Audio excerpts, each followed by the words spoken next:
మీరు మీ అభిమాన shows and serials TV కన్నా ముందు ఈటీవీ విన్ యాప్లో చూడండి. Download and subscribe to ETV win app. 99 రూపాయలు మాత్రమే.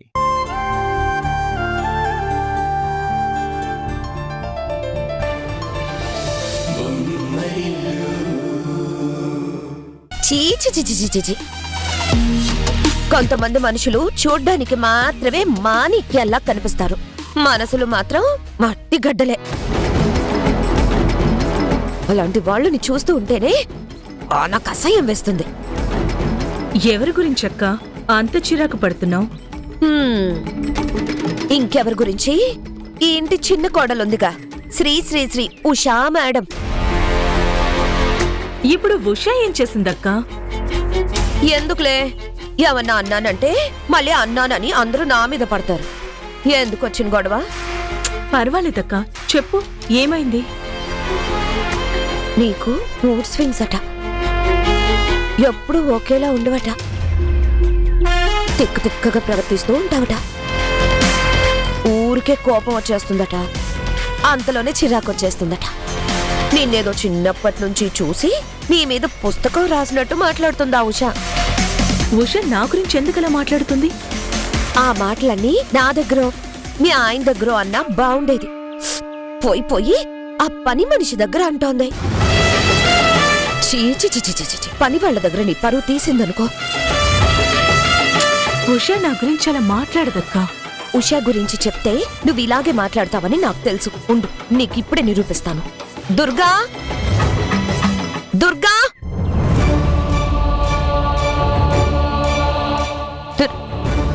చెప్పండి మేడం.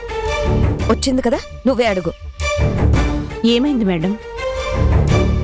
ఉషా నా గురించి మీ దగ్గర ఏమైనా మాట్లాడిందా? అంటే అది మేడం,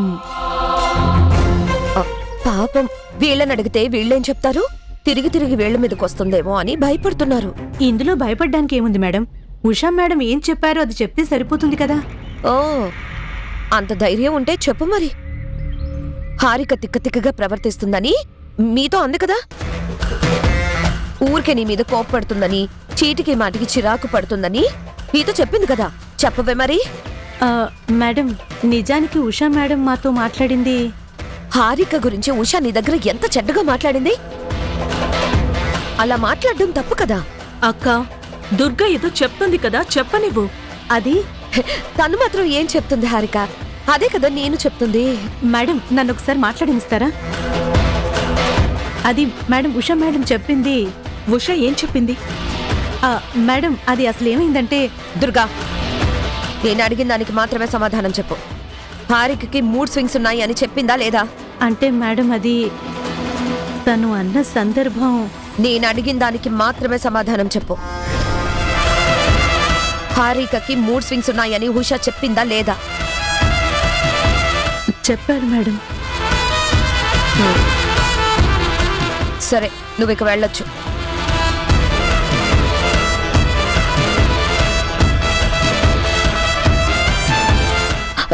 చూసావా హారిక, నీ ముందే నిరూపణ అయిందా? ఆ ఉషా లాంటి మనిషిని అస్సలు నమ్మకూడదు. మంచిగానే కనిపిస్తూ ఉంటారు, మన పక్కనే గోతులు తీస్తూ ఉంటారు. నేనంటే గడుసుదాన్ని కాబట్టి, కాస్త తెలివైన దాన్ని కాబట్టి ఏదో ఇలాంటి మనుషుల దగ్గర నుంచి జాగ్రత్త పడుతూ ఉంటాను. కానీ నువ్వు బోల్డ్ అంత మంచితనం, అపారమైన అమాయకత్వం ఉన్నదానివి. ఇలాంటి మనుషులు చేసే మోసాల నుండి అస్సలు తప్పించుకోలేవు. చూడు హారిక, నీకన్నా పెద్దదాన్ని, ఎందుకు చెప్తున్నానో విను. ఆ ఉషా మామూలు మనిషిలా కనిపిస్తుంది కానీ బాగా మైండ్ గేమ్ ఆడుతుంది. ఇదిగో, నువ్వు తనతో కాస్త జాగ్రత్తగా ఉండు, అర్థమైందా? సరే సరే, నువ్వు రెస్ట్ తీసుకో, ఓకే?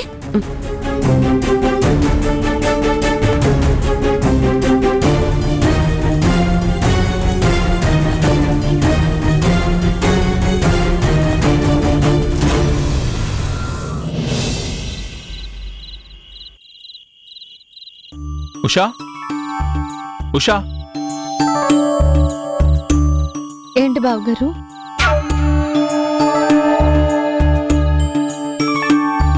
ఈ 2 చీరల్లో నీకిష్టమైంది ఒకటి తీసుకో ఉషా. దగ్గరలో ఒక పండగ లేదు, ఫంక్షన్ లేదు. ఇప్పుడు ఎందుకు కొత్త చీరలు? ఎందుకు తీసుకొచ్చారు? ఈ రోజు ఒక షాపింగ్ మాల్లో ఫైర్ సేఫ్టీ గురించి ఇన్స్పెక్షన్కి వెళ్ళాం. అక్కడ డిస్ప్లేలో ఈ శారీస్ కనిపించాయి, తీసుకున్నాను. వీటిలో నీకు నచ్చింది తీసుకుని మిగిలింది హారికకిచ్చేసాయి. ఆ, ముందు అక్కకి ఇవ్వండి బావగారు.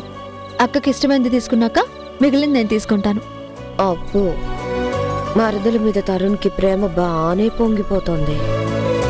మా ఇద్దరి విషయంలో నువ్వు చాలా హెల్ప్ చేసావు. అందుకే నీకేదైనా గిఫ్ట్ ఇవ్వాలని చాలా రోజుల నుంచి అనుకుంటున్నాను. ఇప్పటికి ఆ అవకాశం వచ్చింది. అందుకే ఫస్ట్ ప్రయారిటీ నీకే, తీసుకో. ఓహో, ఏంటి ఈ చీరలు ఉషకి మాత్రమేనా? నాకు లేదా? నేను తీసుకొచ్చినా నువ్వెక్కడ కట్టుకుంటావులే వదినా. అయ్యో, అదేంటి అలాంటి మాట అన్నావు? నువ్వు నా కోసం చీర కొని తీసుకొస్తే నేను కట్టుకోనా? నీకు నచ్చే చీరలు తెచ్చేంత స్థాయి నాకు లేదు కదా వదినా, అందుకే తీసుకురాలేదు. అభిమానంగా తీసుకొస్తే స్థాయిల గురించి నేనెందుకు పట్టించుకుంటాను? ఎంతో కాలంగా నిన్ను చూస్తున్నాను, నీ గురించి నాకు ఆ మాత్రం తెలీదా వదినా? నువ్వేమో పెద్ద పొలిటీషియన్ కూతురువి, నేను అలాంటి వాళ్ళకి సెక్యూరిటీనిచ్చే పోలీస్ని. నీ స్టేటస్కి నా స్టేటస్కి చాలా తేడా ఉంది కదా. ఏంటి తరుణ్, ఎగతాళి చేస్తున్నావా? అయ్యయ్యో, ఇందులో ఎగతాళేముంది వదినా? నిజమే చెప్పాను. ఏదో తప్పక మా అందరితో కలిసుంటున్నావు కానీ, లేకపోతే నీ స్థాయికి ఎప్పుడో చంద్రుడిపై ఇల్లు కట్టుకుని మా అన్నయ్యని కూడా తీసుకెళ్లిపోయి అక్కడే కాపురం పెట్టేసేదానివి. ఇక చాలు తరుణ్, చీర తీసుకురాలేదంటే తీసుకురాలేదని చెప్పు.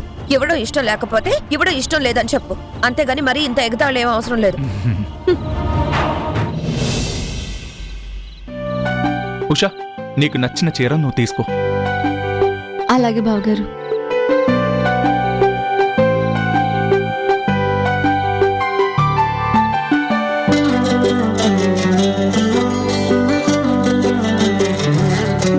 థ్యాంక్ యూ సో మచ్ బావగారు.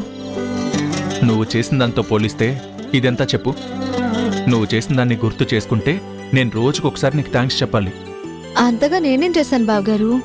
ఈరోజు నేను హారిక ఈ ఇంట్లో సంతోషంగా ఉన్నామంటే దానికి కారణం నువ్వే. ఎప్పుడు విడిపోతామో తెలియని మా రెండు జీవితాల్ని మళ్ళీ ఒక్కటి చేసింది కూడా నువ్వే. మా ఇద్దరి కలయిక జరగాలంటే ఒక పెద్ద యుద్ధం జరగాల్సింది. అలాంటి యుద్ధాలు గందరగోళాలు ఏమీ జరగకుండా సమస్యని చాలా సింపుల్గా సాల్వ్ చేసింది నువ్వే. దానికి నీకెన్నిసార్లు థ్యాంక్స్ చెప్పినా తక్కువే. అహం, సరే సరే, ఇప్పుడు మీరు అక్క సంతోషంగా ఉన్నారు, నాకు అది చాలు. మీరు ప్రత్యేకంగా థ్యాంక్స్ చెప్పాల్సిన అవసరం లేదు. ఎనీహౌ, ఎలాగో ఆ విషయం గుర్తొచ్చింది కాబట్టి మనస్ఫూర్తిగా ఇంకొకసారి థ్యాంక్స్ చెప్పేస్తాను. Thank you so much Usha.